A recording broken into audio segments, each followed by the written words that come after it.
Hey, my friends, welcome to WHAM, Whole Health Action Management. Again, I'm Jeff Yalden, and I'm excited to bring this workshop to you.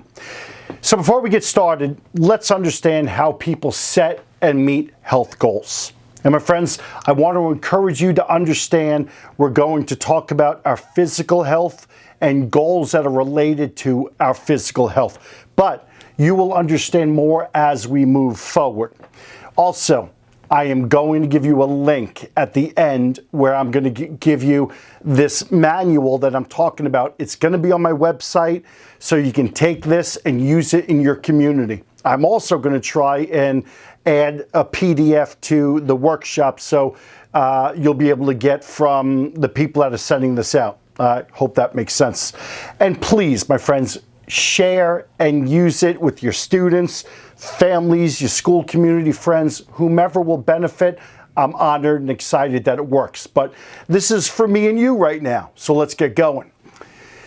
My friends, many of you can identify a health issue or a problem that you'd like to work on, right? Yeah.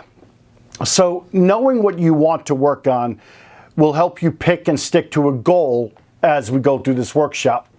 What you choose to do to address your health issue is entirely up to you. Like, it's up to the individual that you might be teaching yourself. So in sharing this, you're the facilitator yourself.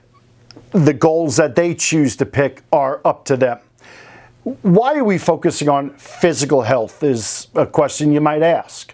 Well, in most mental health centers, the focus is on your mental or emotional health. But we're doing something different here. You see, in 2006, a national association put out an incredible report, and it let the country know that people being served in the public mental health system are dying on average 25 years earlier than people in the general population. So that means most people receiving public mental health services today are dying when they're in their 50s and or their 60s. I don't know about you, but this is very scary for many of us. So let's understand the report. These early deaths are mostly due to medical conditions that can either be prevented or well managed with the right supports and the right services. And some of these medical conditions are heart disease, high blood pressure, diabetes. Any of these diseases can be managed by having a healthier lifestyle. Also, most medical conditions are complicated by stress. So the more stress that we have in our life, the harder it is to manage our medication conditions or to lead a more healthy life. So not just our medication conditions, our mental health conditions or to lead a more healthy life. So most people in public mental health systems are dealing with a lot of stress from dealing with emotional difficulties or money problems, the stigma that's associated with it, unemployment, and any other issues. And I'm not even talking about COVID.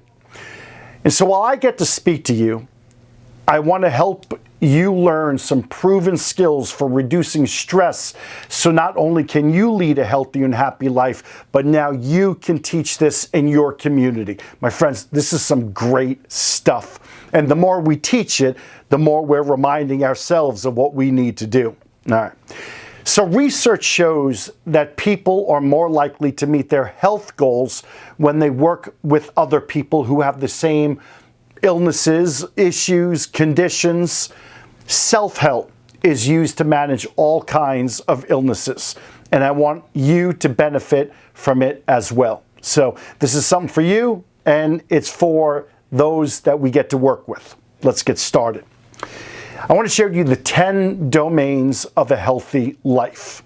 Now, if you listen to my keynote, you probably remember the 5 things that I talked about to healthy mental wellness. I talked about hope. Don't ever lose hope.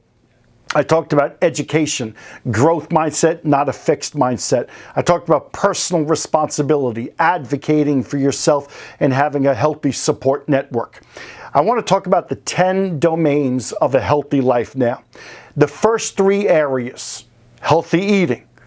Proper nutrition gives the body much of what it needs to function effectively. It's the necessary fuel for the body, similar to how gas and oil are necessary for a car.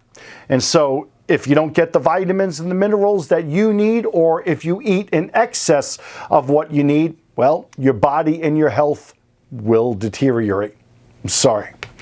Physical health. Your physical activity is very important for your health. It develops a healthy heart. It strengthens your lungs and creates strong, flexible muscles as it burns calories and improves your circulation. Physical activity gets oxygen to the blood and improves concentration. It can include formal exercise, but it also includes any bodily activities integrated into your daily life. One of the things that I love, yoga. All right. Restful sleep. I said in the program that you heard the other day, I think people need 8 hours of uninterrupted sleep, and if you're ugly, you need more. Again, I'm not saying you're ugly, but ugly attitude, yeah. Many people find that restful sleep is as important as healthy eating and physical activity. I believe in that too. So not getting adequate restful sleep can negatively impact your concentration or your ability to recall information, and it affects productivity and performance. Not getting enough restful sleep can lead to irritability and increased stress, especially amongst our young people today. Stress management.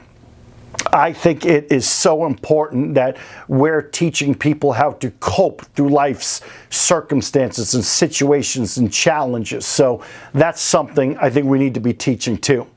What I want you to do is identify the causes of stress that are in your life.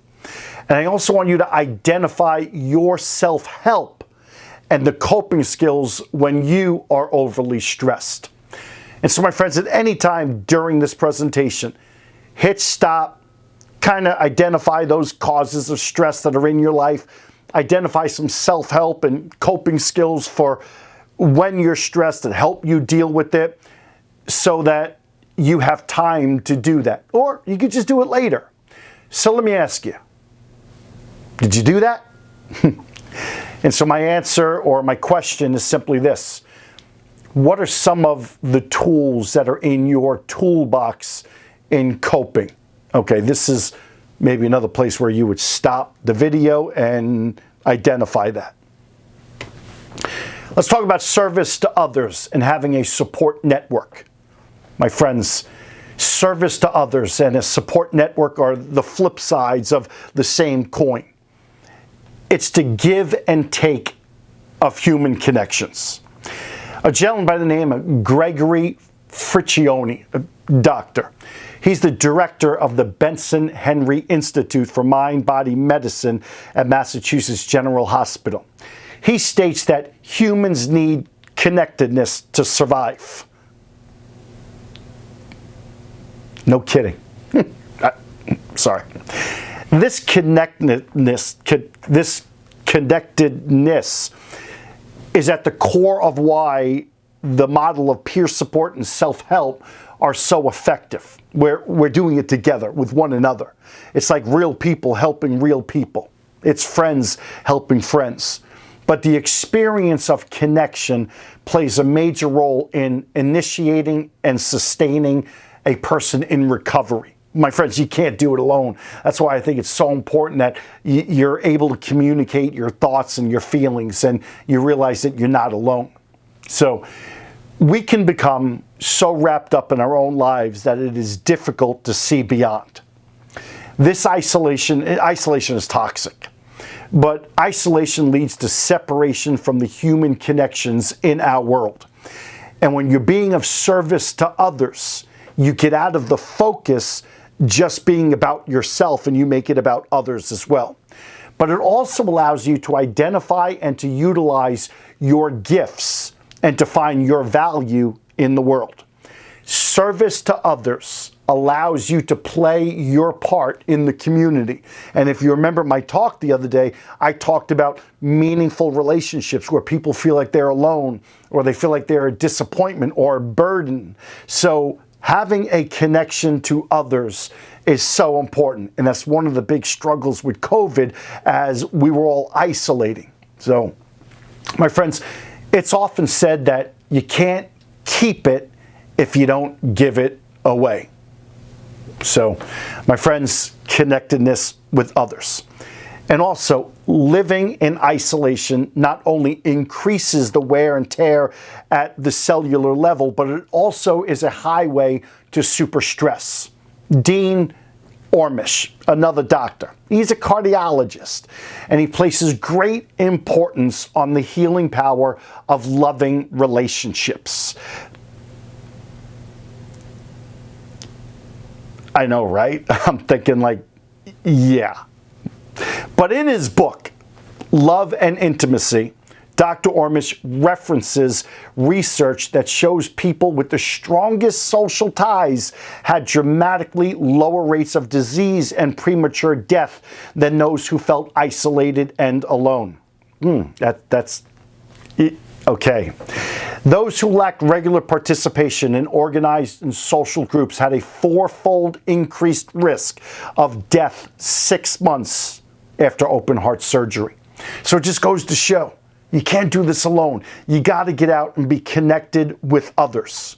Like belonging to a community, it allows for the give and take of human connections. Whether you're involved in a knitting circle, because some people like to do that, a sports league, a cat fancier's club, or a monthly dinner with friends. A sense of community is as important. It's the strategy that handles stress and it builds social support. What concerns me is our young people today are living more in isolation than generations before.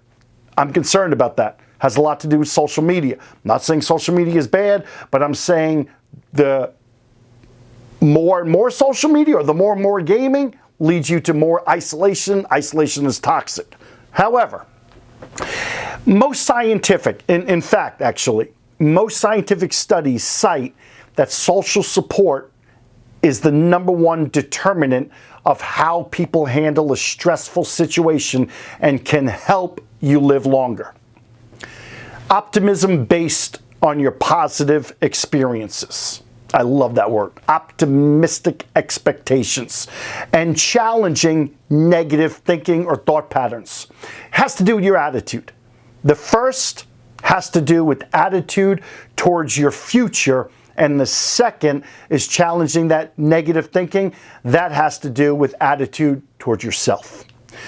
A sense of personal hope that one's life can be better and growing awareness that this peer support model can foster hope is essential to the strength-based recovery movement for mental health conditions and addiction. You've probably heard quotes like, your thoughts determine your behavior. Change your thinking, change your life. Or Henry Ford's famous, whether you think you can or you can't. You're probably right. These sentiments refer to the human ability to be consciously hopeful or optimistic about the future, or to avoid or shift away from negative thinking about yourself and whatever situation you're facing. My friends, happiness involves having gratitude for the past, enjoying the present, and being optimistic about your future. I think happiness is also those three things I talked about. Is my life meaningful? Is my life fulfilling? Is my life rewarding? Telling a miserable story about your situation creates suffering. Telling yourself a more positive and grateful story increases happiness. I kind of call that reframing. So, skills to avoid negative thinking. It's very simple. Catch it, check it, and change it. Everyone has negative thoughts. But remember, thoughts are thoughts. Like an arm is an arm, a leg is a leg. Thoughts are just what they are. They're thoughts. But everyone also engages in negative self-talk. That's not the problem. The problem is when it spirals downward and people end up defining themselves in absolute and permanent negative language. I want to share with you 3 steps that help alter your attitude. Again, catch it early. This involves knowing when thoughts are moving from fact to story. Number 2, check it against what is actually happening and always stick with the facts. Stick with what you know. And number 3, change it to more appropriately reflect reality. That's the bottom line. All right, spiritual beliefs and practices and a sense of meaning and purpose. My friends, spiritual beliefs and practices and having a sense of meaning and purpose both seem to involve being connected with something that is more than just me, myself, I. I call it having a purpose bigger than you. It's not about you.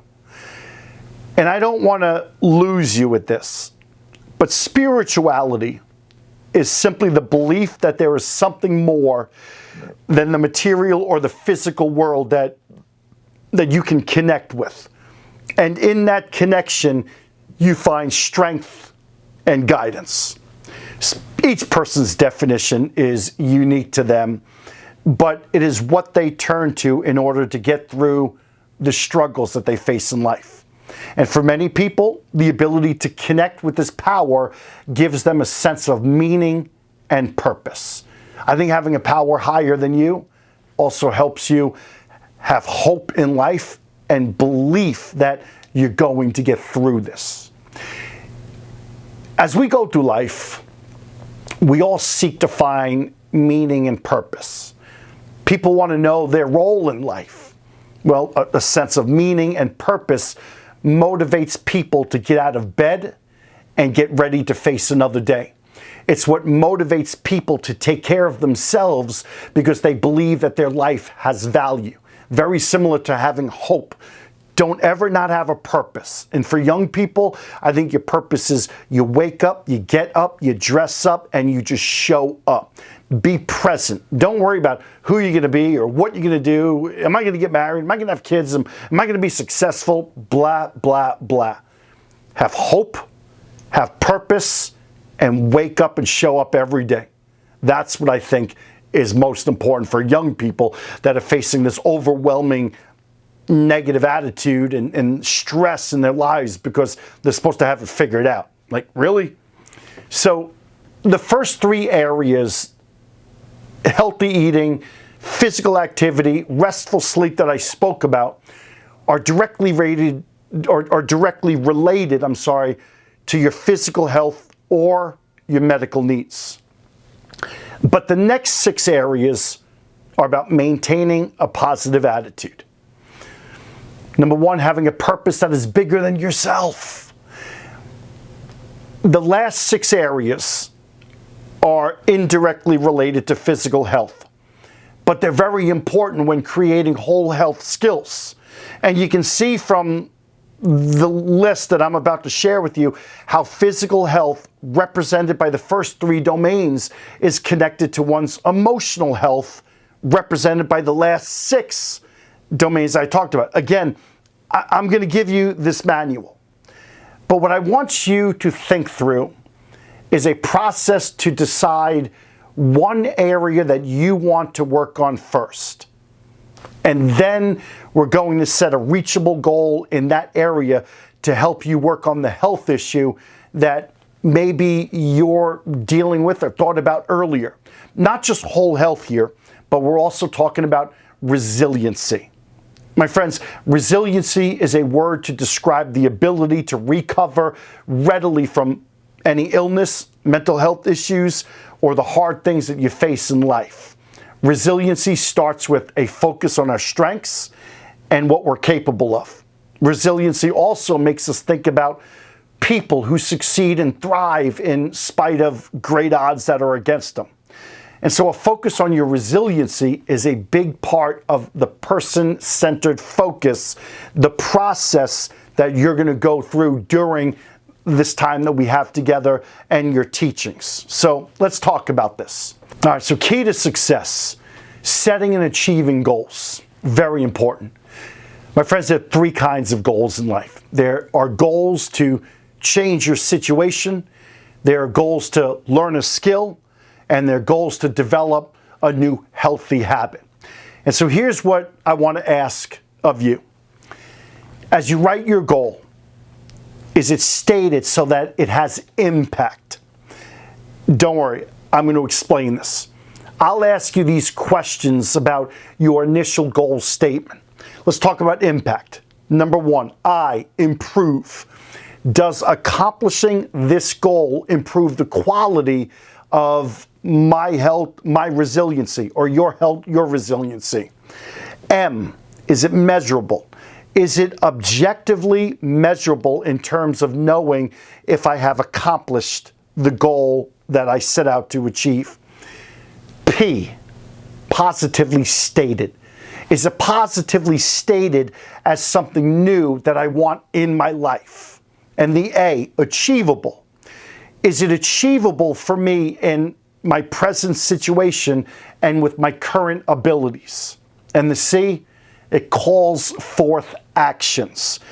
Does it call forth actions that I or you can do on a regular basis to create a new healthy habit or healthier lifestyle? And T, time limited. Is it time limited in terms of when I or you plan to accomplish the goal? So I want to share with you a couple things here. This goal doesn't meet the impact criteria. I'm going to explain that to you. My goal is have less stress in my life, or I want to exercise more, or another goal, get 6-7 hours of sleep every night. That doesn't meet the impact criteria. Now I'm going to share with you goals that do meet the impact criteria. I will meditate for 20 minutes, 5 days a week by 8 weeks from now. I will walk 2 miles a day, 5 days a week by 8 weeks from now. I will follow a regular prepare to sleep routine 6 nights a week by 8 weeks from right now. Let's talk about these two lists that I just shared with you, these two sets of goals. What catches your attention in the two lists? You might want to stop this and think about it. What is the difference between the goals that do not meet the impact criteria and those that do? Again, you could stop it, discuss it. Now I'm going to go through more questions. Which goals are not measurable? Which goals are not positively stated? Which do not call forth actions? Which goals can you take a picture of somebody doing? Make sense? Okay. So let's write our own goals to meet the impact criteria. Remember, a goal is something that you want. It is something that you're willing to work for because you want the benefits that come from accomplishing the goal. It's the potential benefits that motivate. That's important. So when rewriting your whole health goal, remember the following.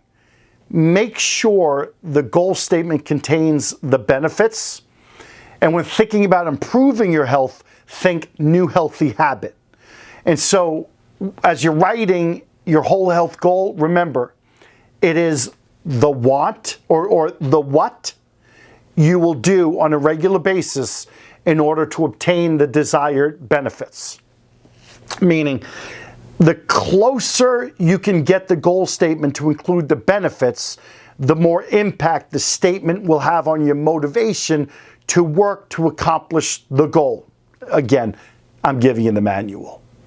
So let's refine the goal to meet impact. If you are the person that's unable to say yes to the impact questions, there are other questions that you can ask to help clearly define the goal. Let me give you an example of how to use these additional questions. If the goal statement does not meet all of the impact questions, it's often because it is identifying the benefits the person wants. The benefits can be put under the why area of the goal formula and do not need to meet the impact questions. Again, you're going to get the manual. It's awesome. And so in the above example, when the person first stated their goal, well, to have a better relationship with my spouse and daughter, that's an example. They're really talking about the benefit they wanted, the why, but it did not identify anything that they would be doing to get that benefit. And so by asking questions, we were able to better understand the benefits the person wants and identify what the person wants to do to achieve that, the what. And so the what area of the goal setting formula lists the activity, the new habit that the person will be doing to move toward achieving those benefits. Okay. Clarifying the benefits. Look at the original goal statement that you had written down and ask yourself the following questions that will help you determine the benefits. Why do I want this? What will be the benefit? How will my life be different? What will I be able to do that I can or am not doing now? Now, clarifying the action. Look at the benefits you listed above and ask yourself the following questions to determine the healthy habit that you want to develop. Like, what could I be doing on a regular basis by 8 weeks from now that might help me attain the benefits? How often would I need to be doing this by 8 weeks from now? Friends, here's the bottom line. Write what you will be doing and how often you will do it in your notes. Maybe like stop this and do that. Why?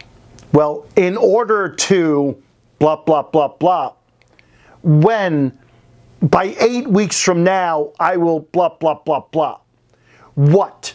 My new whole health and resiliency habit will be, what do you want to be doing? Why, when, and what? And so to finalize this person-centered goal, focus on the goal statement so that it meets all 6 impact criteria. Ask yourself the 6 impact questions, or ask if it like this. On a scale of 1 to 10, how important are these benefits? Is it clear to you what you will be doing on a regular basis in 8 weeks? Could someone take a picture of you doing what you're doing? On a scale of 1 to 10, how confident are you that you can reach this goal in 8 weeks? Here's what I want you to do now. Write your final revision of your goal statement. Take some time, turn this off, make that happen. Okay, I don't know if you turned it off. Maybe you did. Maybe you didn't. I don't know. Lastly, here's what I want you to do. Take what you have here and write weekly I'm a professional speaker. Weekly action planning steps. Here's what I'm going to do. I'm going to add a link on my website about what I just talked about, but I'm also going to try and get you this manual. www.jeffyalden.com/WHAM, WHAM. I'm going to do that so you can visit and download the Whole Health Action Management Participation Manual so that you can use this in your community to students, teachers, parents. You can refer back to it. My friends, this is great stuff. I love you. You make a difference in the world. You're awesome. I thank you so much for letting me be a part of your life. My friends, I'm at jeffyalden.com. Take care and thank you.